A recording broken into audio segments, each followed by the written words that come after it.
From the heart of trucker America, my boy Reed Coverdale, host of The Naturalist Capitalist. As the left becomes less religious, they become more statist. And as the right becomes more religious, they still become more statist. Whenever you add government, you by default remove community. Most of the blame goes on Obama, but it actually starts with Bush, right? Like in 2006. Is he sitting very still, or did his phone go out? And I have no intention of keeping any promise that I make. It's bad that the state is as big as it is.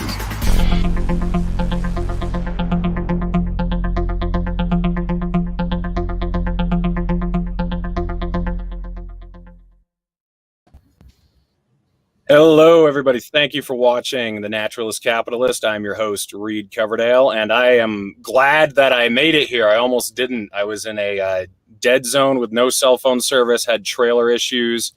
My hydraulics weren't working, and the motor to pick the low bed up off the ground wasn't working. So I wasn't sure I was going to make it, but I'm here. I'm in Medicine Bow, Wyoming, in the middle of nowhere, but I've got cell phone service. And I am very happy to have on the show Joshua Smith from Break the Cycle, who had me on his show last night, which was a great time. How's it going tonight, Josh? Oh, I'm doing just great. Thanks so much for having me on, Reed. I really appreciate it, man. Yeah, absolutely. So before we dive into you, I just want to talk about your show a little bit. Your show is pretty new, but it's taken off pretty quickly. You've had a lot of high-profile people. You've had lots of great conversations. I've watched several of them, and it's a great place for people who are either new to the movement or just want to find out more about people they've known about a long time. But why'd you decide to start the show? You know, I mean, we're all doing it, but what was your personal reason for getting it going? Well, I kind of always wanted to have a show, you know, and I traveled around the country for 4 years, basically. I mean, I went to 40 states over 4 years, trying to ignite flames of liberty, man. I was running for chairman of the Libertarian National Committee. I got to do some really cool stuff like keynote the ballroom behind Ron Paul. And I got endorsed by Ron Paul last year for chair and just really awesome stuff. And I was like, man, I really want to use this platform for something good. But I had no idea how to do a show or a podcast or anything like that, you know? And so a little over a year ago, I started doing this show as an audio podcast. I got out about 3 episodes. There was 2 solo episodes where it was just me, and then 1 episode where I actually interviewed Buck Johnson, Buck Rebel, if you know him from Counterflow, used to be Death to Tyrants podcast. And I wasn't super happy with it. Like I said, I didn't know what I was doing. I was recording the show from my phone and then just publishing through Anchor. And I kind of always wanted it to be a video show because I know that video shows do better. More people watch. It might give us a better platform to get the word of, the message of liberty spread. And so right around the time I did my 3rd show, life happened, man. You know, I went from being a bachelor, living with my best friend in a house in California, to having 7 children in the house and a beautiful fiance in 1 year, you know, so it wasn't like I had a whole lot of time to get a show going. But in that time, I was doing a lot of research. You know, I probably watched 100 hours of YouTube videos to figure out how to do a good, legit video show, like, you know, and I started amassing equipment and, I got a nice DSLR camera, and then I got some good lighting, and then I started trying to build a backdrop, and I was just researching everything I could. How do you program OBS? How do you do this? How do you do that? And so when I knew that when I did start the show, I wanted it to be a good looking show at the very least. You know, it needed to sound good. It needed to look good. It may not be the best like podcast show on the internet, but it's going to look damn good. And so that's what I did. And I just said, go for it. You know, and I had this space in my basement, so I cleared it out, and I started going for it. And I had some luxuries afforded to me over the last couple of years with, you know, being in the movement as heavily as I was and talking to a lot of people and helping a lot of people. And so I was able to get some really good guests, you know, people like Dave Smith and Spike Cohen. And I got Zuby coming on next month. And, on Friday, I'll have Phil from All That Remains. I know you've had him on your show too. And just great people who were willing to come on, even though it was kind of like a bottom of the barrel show. But it's doing really well now, and I think I'm starting to achieve what I wanted to with the show. I'm getting some new people interested. We're seeing more people join the show every day. Quite a bit of people in the Patreon, which is also helpful because if you're going to do something, you want to get paid for it at some point, and so that's where I'm at, and I wanted it to be a good show. I wanted to use the platform for liberty and something good, and it's working. So. Yeah, man, I'm really impressed. Your visuals are great. They're way better than mine, that's for sure. I was kind of telling you yesterday as we were setting up, for the tech that I have, I don't really deserve to be as successful as I am. Mine's kind of off the seat of my pants. I'm just going for it. But yeah, your stuff looks great. And I was pointing out, you've got a lot of views for how many subscribers you have too. Like you've got like 2,500 subscribers or something like that, but you got a lot of views. Like the views matter more than the subscribers, in my opinion, I think. Sure. And the good thing about subscribers is that you get return viewers, right? Like people are, that those people are bound to probably watch again. But for me, I just promote like crazy, and I said it on the show yesterday. Nobody promotes harder than a guy with 8 dependents and a dream. You know what I mean? And so I want people to show up. I want people to hear what I have to say. I want people to hear what my guests have to say. So I am annoying about it, especially with my Twitter audience, because I have 16,000 followers on Twitter. You know what I mean? That I only have like 1/8 of them are subscribed to my podcast. So it's like, and we talked about this too. The Twitter to YouTube pipeline is not strong. It is not a strong thing. And so I'm constantly trying to, but Twitter also they throttle your posts with links, right? Yeah. I get more people subscribing to the YouTube by saying, hey, check the link in my bio and subscribe to my show than I do by posting a link for the show. So but I do have some really loyal listeners and loyal patrons, and the people are amazing and they help me out. It's really all about your network. And so a long time ago, when I was first thinking about starting any kind of show at all, a gentleman named Larry Sharp, who's been like a mentor to me, and I spent a lot of time with him. He said, look, if you're going to do a show, you got to build a team. You got to have a team, because if you're gonna put out a good show, you need help. You can't do it all on your own. It's very, very hard to do. Some people can. You got it like that. You're doing great, and you have a great niche because you're doing it from your truck. Nobody else is traveling around, stopping, doing shows from their truck. So that's really cool. But so I got great people involved. I've got people who help me out. I got some good sponsors. I got Top Lobster, who is absolutely phenomenal at every single thing he does for the show. If it wasn't for Top Lobster, I probably wouldn't be half the show that it is, because my branding looks really good. I have cool merch that people can purchase. A lot of these people do a lot of promoting for me and stuff. And so building that team of people that are helping you out on the show is just so absolutely important if you're going to do a show. Yeah, definitely. And shout out to Top Lobster. I just threw his comment up there. He's watching. He's back for seconds. So thanks for watching. So I wanted to ask you, boy, man. It's my boy. Yeah. Love that guy. Love him. He's the second best truck driver in the Liberty Movement, is what I've heard. I don't know. Contractually obligated to disagree with you, sir. Yeah, there's conflicting information. We'll just have to, we'll have to let that one play out. But agree to disagree.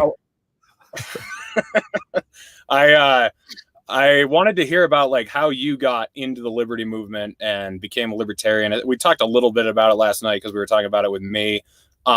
With me, I became sort of a small L libertarian all the way back in 2015, probably 2016, somewhere around there.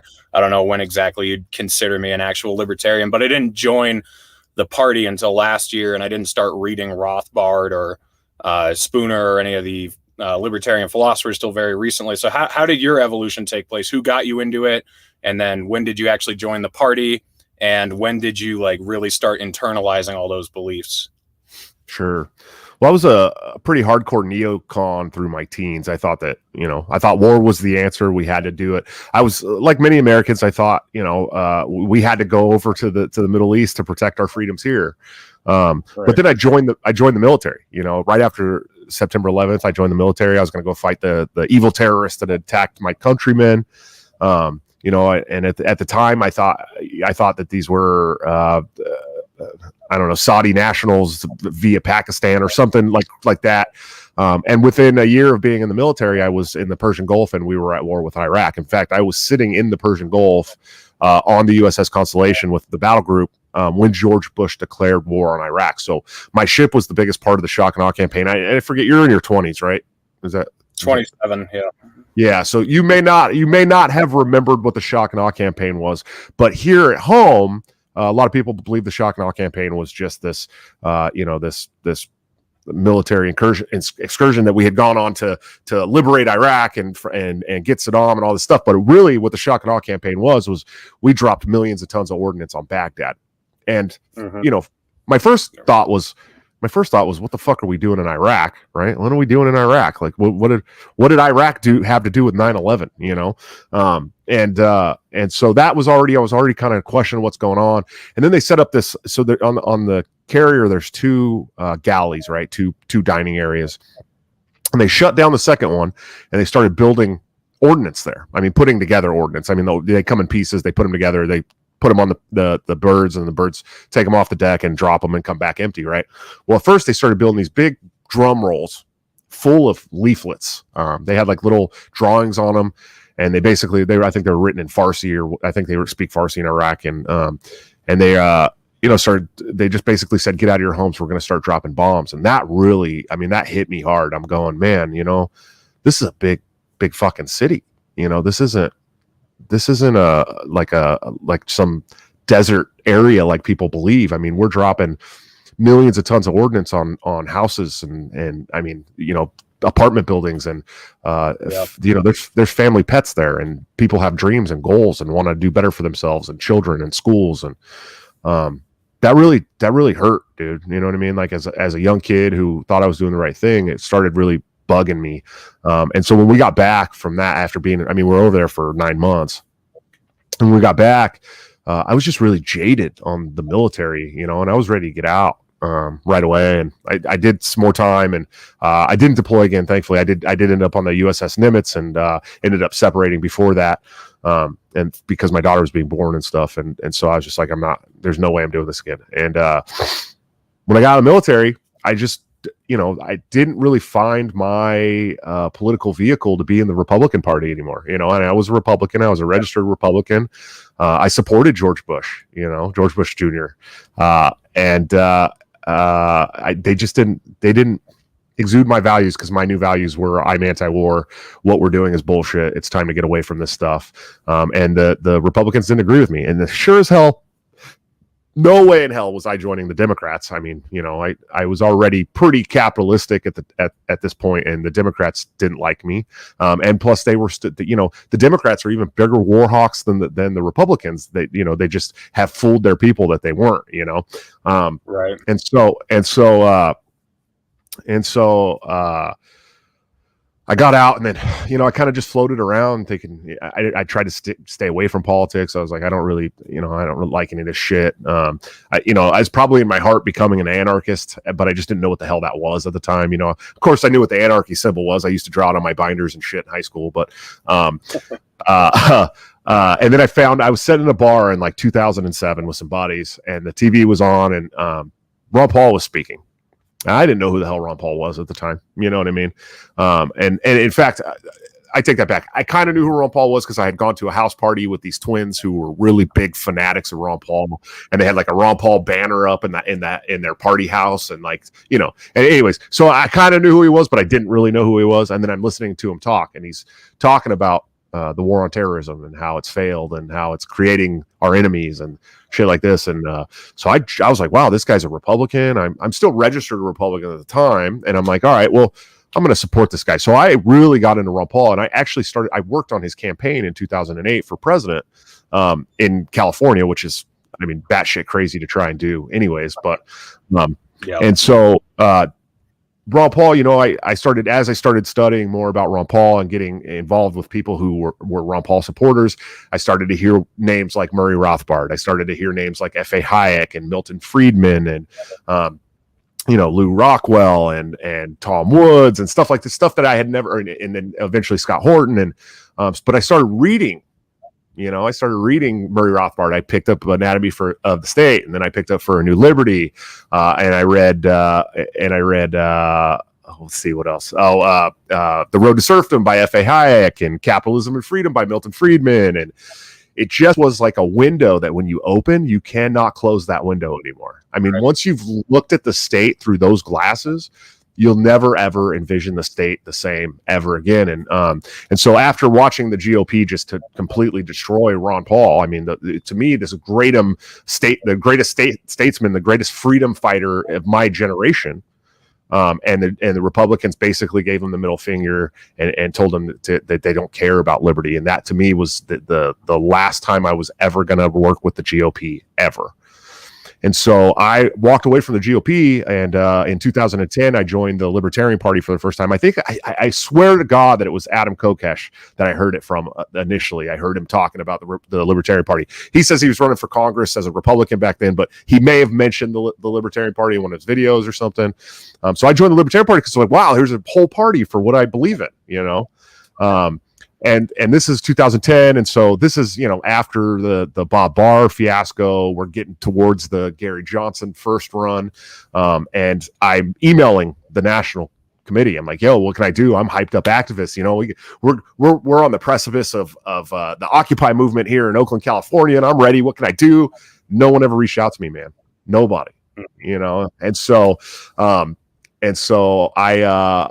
I walked away after like 3 months of donating to the party, and just kind of did my own thing. I went on to found Think Liberty, which became a really successful publication online with some friends that we had done some other publication stuff with. Kind of just did my own brand of activism for a while, you know. And then in 2016, I was living in Southern Washington, and I'm looking at this presidential election coming up, and I'm going, there's no fucking way I'm going to join either one of these bozos, you know, the Trump campaign or the Hillary campaign. I'm like, dude, no, not going to happen. Right. So I started giving the Libertarian Party a look again, and it was, you know, Gary Johnson. And I had watched the national convention, and I had actually become a region rep for my state party for Washington. I showed up to their state convention, and I was the only person that showed up for my region. And so they're like, hey, who's from Region 5 here? I'm like, me, you know, hey. And they're like, cool, you're the region rep. Good luck. And I was like, okay, well, that's cool, man. I guess I'll be the region rep. So I went back down to my region, and we only had one county that had an affiliate out of 5 counties. So I started learning how to build affiliates and write mock constitutions and bylaws and stuff, and all the stuff that the party needs, you know, to create affiliates, fundraising, and candidate recruitment and stuff. And then after the election, you know, I had been a big Nick Sarwark fan. You know, I was Sarwark simp. I was like, man, that speech was, yes, you know, your parties will die and your tears are delicious. I love this. Fucking, this is my guy, you know? And then it was like right after that, he started going after Tom Woods. And I'm going, hey, wait a minute, dude. This is like the Tom Woods, like the man who like has, you know, 60,000 daily listeners or something, that literally brings more people to our ideas than anybody else in the movement almost. And I was like, nah, this is not cool. And then he started going after Eric July, and then Dave Smith, and God, who else? I mean, great people, you know, great voices in this movement. And so I started calling some of the bigger name libertarians that I kind of knew around the way, and everyone, I was like, yo, you got to run against this guy in 2018 for chair, man. We got to get this guy out of here, you know? And everyone's like, you're crazy, dude. Like, no way. He's the most popular chair, 2-term. He's a trial lawyer. Like, I'm not running against him, you know? And so I was like, you know what? Fuck it. We had Think Liberty. We had probably like 12,000 followers at the time. I wrote up this like intent to run statement as like a challenge, you know, like hey, there's a big contingent of this party that don't want to see you do this anymore. You know what I mean? Like you're hurting our cause. And I never thought I was going to do anything, but man, I went to 25 states over that like 6 months. Like I said, I keynoted the ballroom behind Ron Paul at the Omaha Roads to Freedom Unconvention. It was huge. It was amazing. My first ever 45-minute speech. I'm going, I don't know how the hell am I going to talk for 45 minutes, you know? And Sarwark beat me, and he became the chair again for a third term, but I got on the board and I started shifting the Overton window. And if you look today, you know, the goal that I set out on 4 or 5 years ago, Nicholas Sarwark got beat by Noda for treasurer of a state party a couple weeks ago. So, you know, I didn't have to win chair to get my mission. The party's shifting in the direction I wanted to see it shift in, and I'm happy to say that, you know, those little seeds that started that movement, you know, I was going around the country planting them for 4 years, and so that's really the whole story all the way up to now, you know. And now it's like, you know, I still love the Libertarian Party. I sit on the national committee. I'm in my second term as an at-large rep, and you know, I don't know that I'm going to run again. I have stuff to do at home. That's one of the reasons also why I wanted to start the show. It's something that I can do from home while I take care of my 7 children, you know. And so yeah, that's where I'm at, man. But that's the whole story. You know, it was war that brought me here, and it was great men who shaped my philosophy. Yeah. Yeah. I mean, as you know, I stayed away from the Libertarian Party. I wasn't aware of how much infighting there was. I mean, I knew everyone wasn't a real libertarian. You know, I'm the only real libertarian or whatever. I knew that existed, but I didn't realize there was this hatred amongst the people in there. I mean, I was shocked when I came in about a year ago, you know, and started looking around. And I didn't realize that, like, the Gary Johnson people hate the Ron Paul people, and the Tom Woods people hate the Nick Sarwark people. Like, I didn't realize any of these groups existed. You know, I was like, wait, aren't we all libertarians? Like, what we believe in is already so, like, narrow compared to the rest of the country. And it was just kind of a culture shock to me. But I mean this with all my heart. You seem like a super nice guy. You know, you're all the conversations I've had with you have been great. I've watched your show. Like, you seem like the nicest guy in the world. So why do people not like you? Like, what's up with that? Like, I don't get it. Well, I challenged the king, man. You know what I mean? It was like, before I ran for chair the first time, he, you know, nobody knew who I was. You know, like I said, I was the kind of the behind the scenes guy. I was doing like an interview show like this, kind of for Think Liberty for a while. I got some actually had some really cool names like Austin Peterson, Walter Block came on. God, who else? Senator Lionhelm from Australia. It was kind of cool. I just did back then. I didn't know what I was doing, and I was using a gaming headset, you know. But no one really knew who I was, you know. And then I came out of nowhere, and I'm challenging their king, you know. And these were people who were loyal to the king of the Libertarian Party, and that's what Dick thought he was, the king of the Libertarian Party. Don't get it twisted. That's exactly what he believed he was. And to some extent, for that, you know, 6 years he was on that board, or at least 4 to 5 of those years. I mean, he was, you know, and so I challenged him, and there was people who were pissed off about that. And I came on the scene. I mean, I wasn't nice, you know. I didn't come on and go, hey, everybody, come here, come check. You know, I was like, this is bullshit, and we need to change this, and we need a party that can actually go up against the Republicans and the Democrats, you know, these financial juggernauts. And we're running on $1.5 million a year. We suck at fundraising. We suck at recruitment. We suck at recruiting candidates. We suck at candidate resources. And it was like that shit needs to change. And so people were unhappy about it, you know, and I get that. But there was some people who have taken it to the extreme, and now still to this day, I mean, 5 years later, are still going after me. You know, they've said everything from I'm a woman abuser, a drunk, deadbeat dad, I can't keep a job, I live on couches. Oh God, even this turd Richie Castaldo going around trying to tell everyone that I'm a sexual abuser, and I'm like, drop one fucking shed of proof, dude. One shed of proof. And then we find out that he exposed himself to a minor back in 2008 and got arrested and charged and convicted for it. And it's like, oh, so you're projecting that shit onto me, you know? Wood chipper.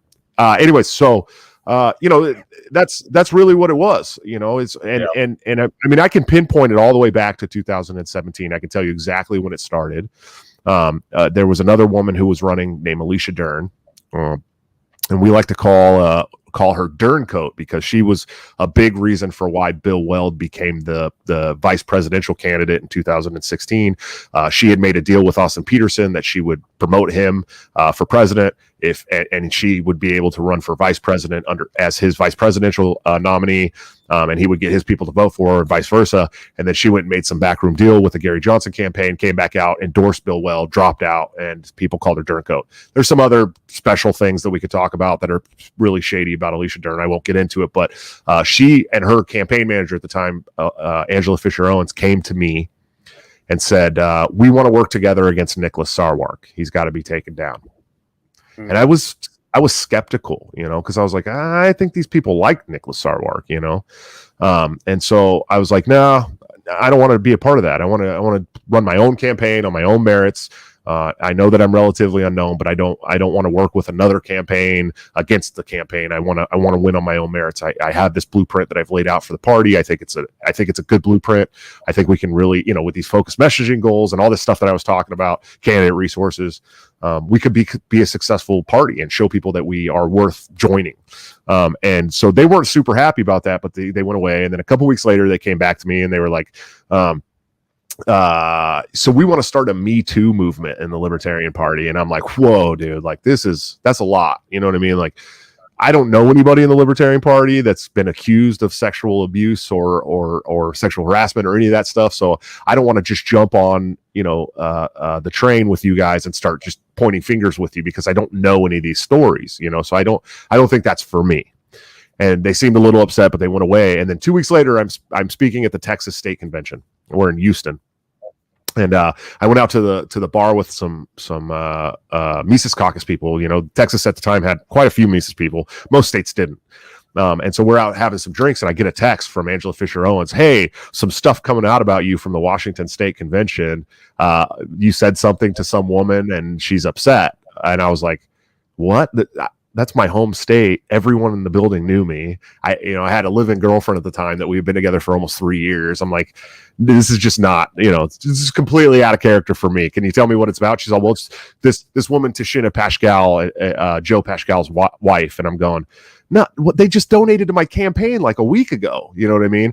And they're all working together on this board, for the Feldman Foundation at the time. And I'm like, wait a minute, all these people are working together. They're like conspiring to start this Me Too movement. And now I'm the fucking patsy for it. That's what's going on. So I upset, and I'm like texting upset, like, you motherfuckers are going to have to issue a public apology if you say anything publicly about this shit, because it's bullshit. Like, I never did any of this. And their story kept changing to me. Like, I had it all in text, and then they put out an article for this website called the Libertarian Party or the Libertarian Vindicator at the time. I think they changed the name or they changed it to that.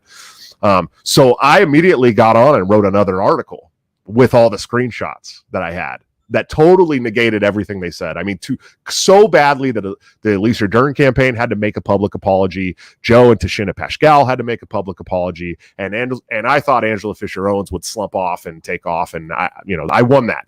I mean, it got so bad that my supporters were blowing them up so bad that Elisa Dern dropped out of the race eventually, and it was just me and Nick Sarwark and this communist named Matt Keno at the time, and. But that really pissed them off, that I was able to show that they were lying. And those articles still exist. They're not archived. They're still on the website. I can post them for anybody who wants to see them and show you that these people started all this stuff out with absolute fucking slander and lies. And then they started reaching out to my ex-girlfriends, and they started going, they found my son's mother, who we don't get along, and she said a lot of bad things about me. And so they started going into my family court drama stuff, and they started getting a hold of my daughter, and then they just started straight up making shit up. I mean, this whole I can't hold a job thing. Like, I had been at the same job for 2 years prior to running my race for chair, and I had my own apartment and all this shit, and it was just like complete slander, and it just kept getting worse and worse and worse. And in the end, I imagine it probably worked. You know what I mean? I probably lost a lot of votes because people were like, oh, these people are this guy's drama or whatever. And it's like, it was all bullshit. But they still go at it to this day. They still call me a deadbeat dad, even though I have 7 children in my home. They still say I can't keep a job, even though I just passed my year anniversary of the job I've been at since I moved to Iowa a little over a year ago. It's just the nature of some people's politics. It's ugly. It's disgusting. It's gross. But at this point, I've basically, for the most part, there are some seeds of truth to some of the things they said. Like, I did have back child support for a long time, like millions of other American dads in this country. I'm not the only one. And that's even that has been like more than half. They're still going at it. You know what I mean? They're still going at that same issue. And so, I've come to terms with it, but it's also nice to know that I'm not running for a position on the board again, and I don't, they can say whatever the fuck they want because it doesn't matter anymore. Yeah. Yeah, I think it's important that people realize this. I had some criticisms with Dave Smith just because of how harsh he was toward Joe Jorgensen during the election, and so I had him on the show. And I don't know if you saw that episode, but I was with a couple other guys with Jeremy Todd and David Fight, and we talked it out. And he told us a lot of stuff that we were not aware of that kind of gave the fuller picture. And I think a lot of people think that unity just means sweeping everything under the rug and moving on and holding hands and acting like nothing's wrong. It's the opposite, actually. It's really about like, hey, there's some real problems here. There's some bad actors who need to be exposed. And, these problems need to be dealt with if we're going to move forward, because they haven't been dealt with. It seems like these problems keep compounding, and the sides just get pitted against each other more and more and more. It was funny. You were asking me yesterday when I was on your show if I had changed my mind on the unity thing at all. And I said I hadn't really changed my mind on it. It's just had become very obvious who were the gatekeepers and who was pushing the bullshit. And actually today, I'm in some Amash 2024 groups on Facebook. And someone was sharing this direct message that Michael Heiss sent to someone a few months ago about how, Amash isn't his first choice because he doesn't think he's a great speaker or whatever. So if they can't get Dave Smith or whoever, that they'll support Amash in the end, but it's not his first choice. And there was, everyone in the Amash groups was really angry about this. And so I stepped in and I said, okay, how many of you guys in this Amash group are going to support Dave as your first choice? Like, how are you in any different circumstance than what he's saying? Like, will you support Dave if he wins the nomination? And then this guy piped in and he was saying, like, he challenged me. He said, do you do anything but cape for the Mises caucus? And I said, yeah, I do, actually. Like, I have all sorts of people on my show. I've defended Justin Amash plenty of times. And he said, and he accused me of being an entryist, trying to bring bigots and right-wing nut jobs into the party. It's just like, that's the immediate go-to for anybody when they're talking that hates the Mises Caucus. I mean, that's what they do. They're right-wing entryists, bigots, racist, transphobes, misogynists. I mean, every single woke term they can throw at us, slanderous woke term, they do, because they're scared. Reed, that's what it is. At the end of the day, some of these people like the Libertarian Party being a small pond because they're a big fish, and they've had this big platform for so long. People like Andy Craig and Adam Bates and who else? Richard Castaldo. I mean, they've been bigger names to this very small movement, and they lose that power when the party grows.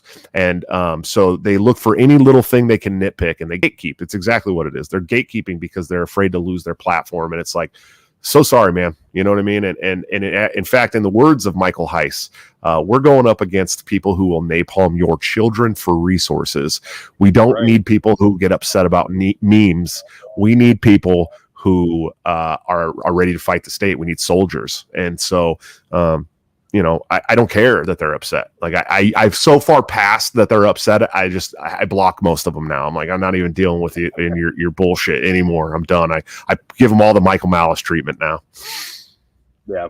Yeah. I think that's the right move. I think some of these people, I'll stay away from naming names, I guess. I'll let you do that. But some of these people who have like very few followers, they actually thrive off of antagonizing important people who have a lot of followers, and Dave was one of those guys that they just like kept going after. And he actually talked about this on your show.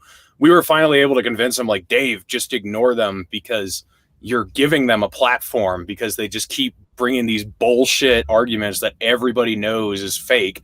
But when you argue with them, you're drawing attention to these idiots. So just like, just ignore them. So I think you're right to just block them. That's probably. Hey man, it took me like 5 years to start learning that. You know what I mean? It wasn't like something I did overnight. I wanted to fight because I wanted people to understand that they were lying. And so, you know, when you the thing about debate and arguments is they're seldomly about the person you're debating and arguing. They're always about the people watching the debate and argument. And I think Dave knows that too. And you know, some of these people Dave broke publicly in debate. You know, right. Nick Sarwark, he totally broke Nick Sarwark. He totally broke Andy Craig. He definitely broke what's that Vermont state chair's name? Archie. Yeah, I mean he's broken these people because they stood up against him to call him things that he isn't. And once they realized that, they had to just keep flailing to keep themselves relevant. And I mean, if you're ready to move on past those people, it's a good thing to start blocking them, man. Really keep them out. The best way to keep them out of your circle is to just not see them anymore. Yeah. Yeah. So going forward, you know, it sounds like Dave might run. I know a lot of us have known that for a little while, but it sounds like he's actually becoming more public about it. I don't dislike Justin Amash at all. I am leaning toward Dave just because I'm friends with him and I really jive with his message. But if he loses to Justin Amash, you know, that isn't a tragedy to me. I think either one of them would be the best candidate the Libertarian Party has had in my lifetime. What do you think about that?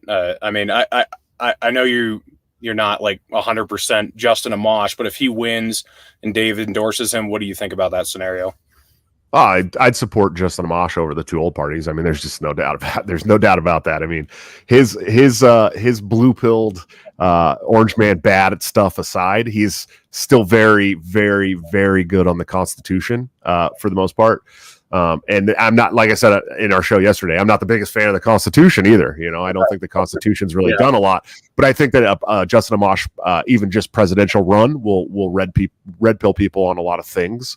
And so that's good for me. I would prefer a Dave Smith run, but that's because I want somebody who's unapologetically brave about libertarian principles going on a 50-state media tour, because that's what the presidential election is for the Libertarian Party. It's a 50-state media tour for our ideals. And if we have the wrong messenger on that 50-state tour, we're doing ourselves a huge disservice. And, you know, I liked Gary good enough. I thought Gary was a nice guy. I think he made some really good points, but he fell flat on a lot of things, most things. And Bill Weld did not help the situation. I mean, we put a Raytheon lobbyist on our highest ticket for the party. That was a misstep. It was a horrible, grave misstep for this party. You know, and especially a party that should be putting anti-war values at the forefront of everything that it does. So, you know, I would definitely prefer somebody very brave and very unapologetic when it comes to our principles. That's what I would like to see. I think, you know, Dave has shown that, and the thing is the mainstream media doesn't put our candidates on the show much anyways. I mean, we can get on Kennedy sometimes.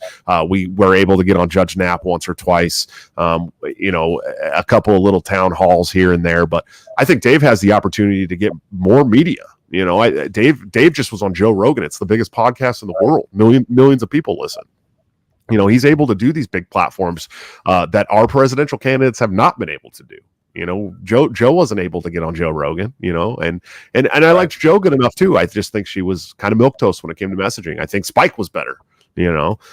And so I don't know, man, but I can tell you I would support Justin Amash. I mean, there's no doubt about it. I would support Justin Amash over a Joe Biden second run or Kamala Harris or you know, some of these other Republicans that might step up and run. I think that Amash would be better than them. So yeah, absolutely. But if Dave or Tom Woods, hello Tom, if you wanted to run, you'd have my full support, buddy. Yeah. Well, there you go, pragmatist. We would support Justin Amash. I challenge you to say that you would support Dave Smith if he wins. You know, I'm the unity guy. I'm supposed to call it straight both ways. I am seeing a lot more Mises people say they would vote for Justin Amash than I'm seeing non-Mises people say that they would vote for Dave Smith. But it seems like a lot of Dave Smith people don't want Justin Amash to run, and a lot of Justin Amash people don't want Dave Smith to run. I think as long as they run a civil campaign, you know, I think a competitive campaign between them would be great for just bringing attention to the party. I mean, because they're both very well versed in libertarianism. You know, one of them is a congressman who's served several terms, and then the other guy, like you said, he's got all the media outlets all over the place that he can reach, and he knows the philosophy inside and out. That would be an amazing race between them. Like I honestly hope they both run, and I hope it's very competitive, and I just hope that it's civil. You know, I just don't want to see mudslinging, but outside of that, I think it would be great. Sure. I don't think there would be a lot of mudslinging, at least not from the Dave Smith side of the party if he was to run for president. I think Dave's kind of hit this point where he's like, let's stop the mudslinging and start, working against the state. And it's good to see. I mean, it really is. I asked about it on my show because I was like the unity guy last year, and he was the fight guy, and now I'm the like, fuck these guys, I'm not talking to them anymore. And Dave's like, oh well, calm down, man, let's see. And I'm like, all right, dude, whatever, that's cool, man, if you do your thing, let's see what you can do. But yeah, I like I said, man, I wish them both luck. I think either one of them would do us proud. So yeah, so I've come to agree with your idea of what the presidential race should be. It's really just like it's just an advertisement campaign for liberty, basically. Like we can't win. I mean, and not someone now, made the point.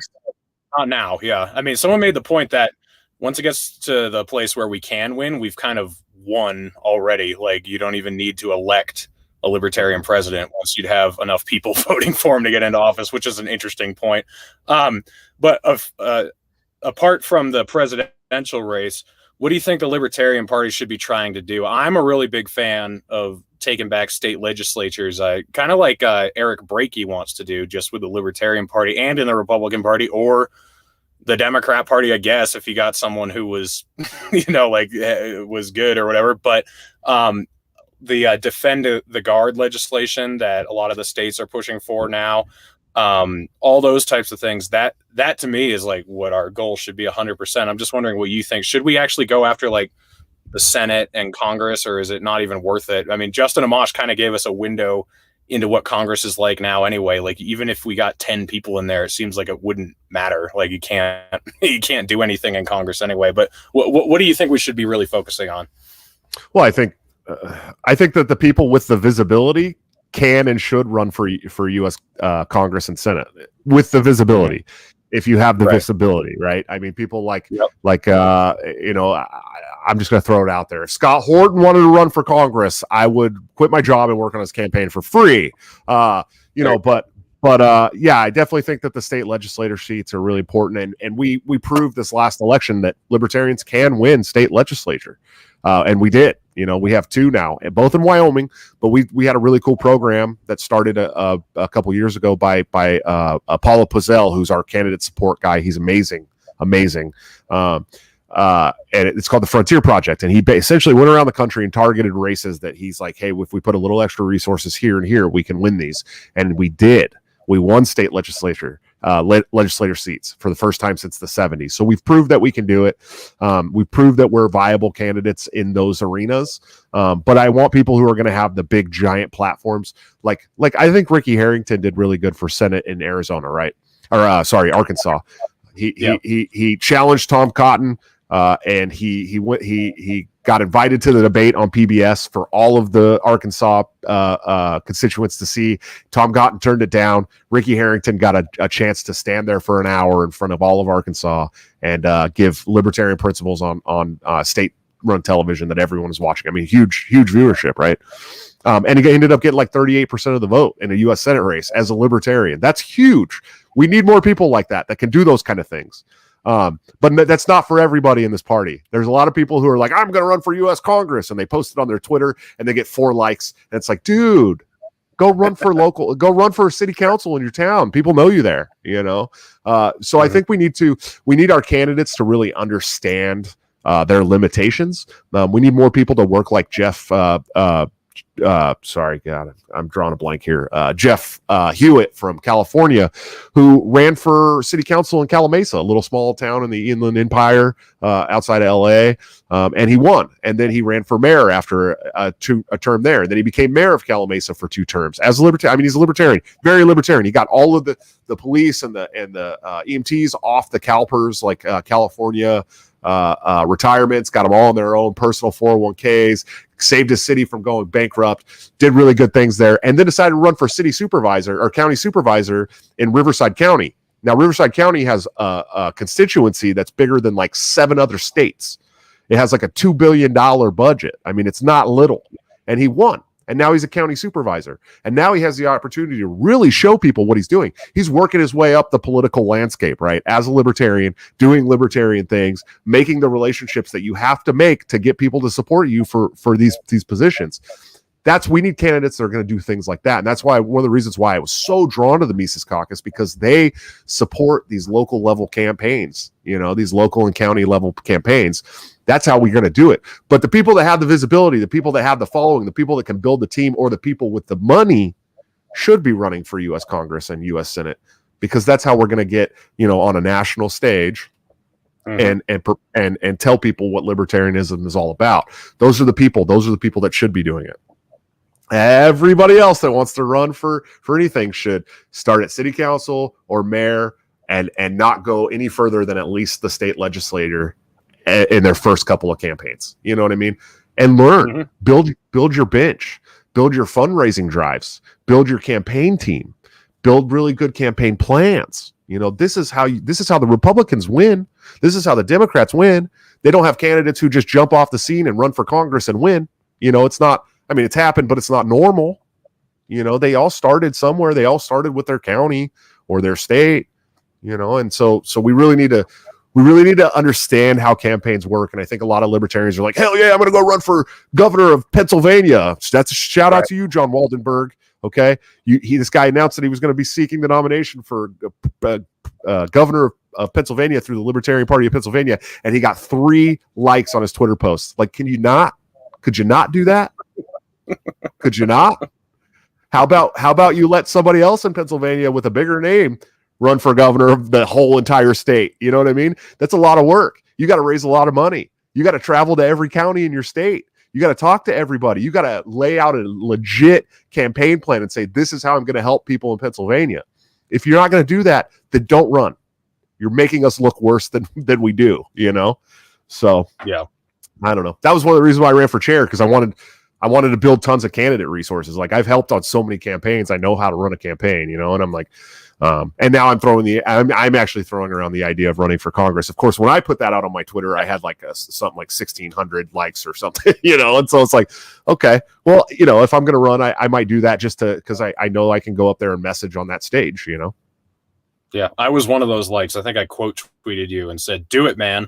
But so you'd have my support if you decide to do that. As we're wrapping up here, I wanted to ask you, if you had become chair, how would you have tried to influence the messaging of the Libertarian Party throughout 2020 and this year? And I know the lockdowns is going to be one of those things, but specifically, how would you have reacted to the January 6th Capitol riot? What would your message have been versus what the Libertarian Party put out? But overall, over the last year, how would you have been different? But specifically with that, I want to hear how you would have messaged differently. Well, I mean, we really dropped the ball. The Libertarian Party dropped the ball. And here's one of the biggest reasons I wanted to become the chair of this party is because the chair has full control over all social media for the Libertarian Party. They're also the only person on that board that can circumvent the review committee with their messaging, right? So our chair can put out messaging without going to the APRC or the review committee is what it is. And it doesn't have to be approved.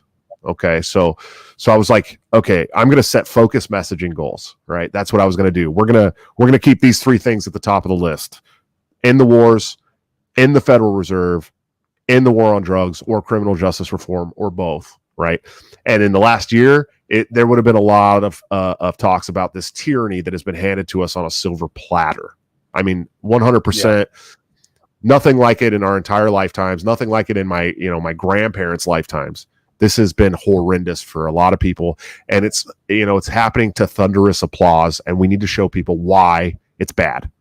We need to remind them of of every single time the state has used a crisis to gain more power. The Patriot Act. I mean, that never went away. It was supposed to be temporary. The TSA, that never went away. It was supposed to be temporary. Right. And now it's not just a spying policy. It's not just people waving a metal detector at you when you're getting on an airplane. They've locked you in your homes. They've deemed who was essential to go to work, who could go feed their children. Now they're talking about what stores you can go to if you don't get a vaccine that they want to give you. Right. I mean, it's bad, and it's getting worse. It's not getting better. Some states are doing great, but it's getting worse. From the federal government, it's getting worse, and the Libertarian Party was so quiet about the whole thing. And I would not have been the quiet chair. I definitely would not have been the quiet chair had I become the chair of this party last year. What was the other question you were talking about? I'll also add, I was just insurrection. Really pissed. I was pissed with how the Libertarian Party responded to it, because they were almost like, it was hard to tell them apart from AOC with, our holy temple being destroyed or whatever. So I was wondering how you would have reacted to that. Well, I would have highlighted that people in this country are pissed. They're pissed off. They're done. There's no more trust in the political process, at least from one side. There's no more trust with, people who have been deemed specialists in all kinds of areas. The trust is broken, and we need political leaders that are going to rebuild trust in anything, because there's just no more trust. And, you can call it an insurrection. You can call it a revolt, whatever you want to call it. I call it people who are fed up with a system that has been fucking them for years and years and years. And at some point, those people are going to react to being pushed, and you're starting to see it. It's not just there. It's all over the country. People are rioting the streets, whether you agree with what they're writing about or not. They're pissed. People are pissed off, and they're done being pushed around. Whether by the state or the police or the National Guard or whatever it is, they're done. People are done. And it's coming to mass violence in the streets. And so I think that, these political leaders, these people who think they know best, should probably heed that warning. And I think that's how we should have messaged from the Libertarian Party, because as libertarians, we center around non-aggression. But non-aggression does not mean no defensive action. And at some point, you have to really start to think, when does it become defensive? These people have been killing people all over the world, locking people in violent rape cages for victimless crimes, stealing our money, devaluing what we have left, lying us into wars. The offensive stopped a long time ago for us. So that's kind of probably the direction I would have taken with the messaging there. Absolutely. Well, I wish we had you instead. Well, yeah, man, I think all you guys from the Mises Caucus that I know are great. And, as I said, initially, I wasn't sure. I wasn't on the other side either. I was kind of in the middle, and I saw all the mudslinging. I didn't know what to think. But I think anyone who comes in with an open mind and really pays attention to what's going on, they're going to see who the good actors are and who's an agitator, who's trying to cause problems, who's gatekeeping, who wants to keep their throne, as you put it. I think that's a very good way to put it. But I want to thank you for coming on. I know you're a blue collar worker like me. You actually work as many or more hours as I do. And I'm a huge fan of your show. I'm a huge fan of you, what you're doing. I think it's great. But why don't you just plug anything you want to add in here, where people can follow you, where they can pay attention to you to see if you are going to run for Congress or not. Just give us the whole scoop on where we can keep up with what's going on with Josh Smith. Well, definitely go to my YouTube channel, youtube.com/FightTheDespots. That's DESPOTS. That's where my show is live streamed at least every Wednesday and Friday. I've been doing more. This week I'm doing 4 shows: Sunday, Tuesday, Wednesday, Friday. Friday's show will actually be recorded early, but usually it's a live show at 7:30 p.m. Corn Standard Time, I like to call it. That's Central Time for you guys who don't know about the Iowa corn. Definitely please subscribe there and watch stuff. I do have ads up now, so I'm trying to grift that ad revenue into being a stay-at-home dad of 7 eventually. But then if you want to watch my war with the blue check marks, you can follow me at Twitter at Joshua at large. We have a lot of fun on Twitter. I don't know how long they'll keep me on there, but we got like 16,000 followers on Twitter now. So we hit that today, so that's exciting. But that's it, man. Yeah, I got the link to your YouTube channel and your Twitter, so everyone can follow you there. But yeah, man. I also have an Odyssey. So when they kick me off YouTube, all my stuff is backed up on Odyssey. It automatically syncs over there. You can't watch it live there yet, but I am in the beta for doing live streams at Odyssey. So that will be coming soon. When I get my restream up, I'll be doing the Facebook page, Periscope, YouTube, Odyssey. They'll be live streaming to all those platforms. And then, of course, you can listen to my platform in audio form on like 12 or 15 different podcast catchers, including like Google and Spotify and all that stuff too. So thanks again, man. I really appreciate you. And I just want to echo what you said to me, man. I love your show. I think you're doing great work. I think people should follow you and subscribe to you and keep checking out what you're doing, because you're really doing good stuff, regardless of where you do your podcast. It's a good damn show, man. Yeah, state by state. We'll have to do this again. I like talking with you. I like the way you think. It's good. But everyone, I will be coming back on the show on Thursday with Tom Woods. If you came over here from Josh tweeting this out, please subscribe to the channel. He's right. The Twitter to YouTube pipeline is clogged. It's not a free flow. So please subscribe. Wednesday night I'll be going on Liberty Lockdown. I think he usually has it up the next day because he doesn't do them live, but look for me there, and go follow Josh on Twitter and subscribe to him on YouTube. Thanks, Josh. We'll do this again. Yeah, absolutely. Thanks a lot, Reed. I really appreciate it, brother. All right.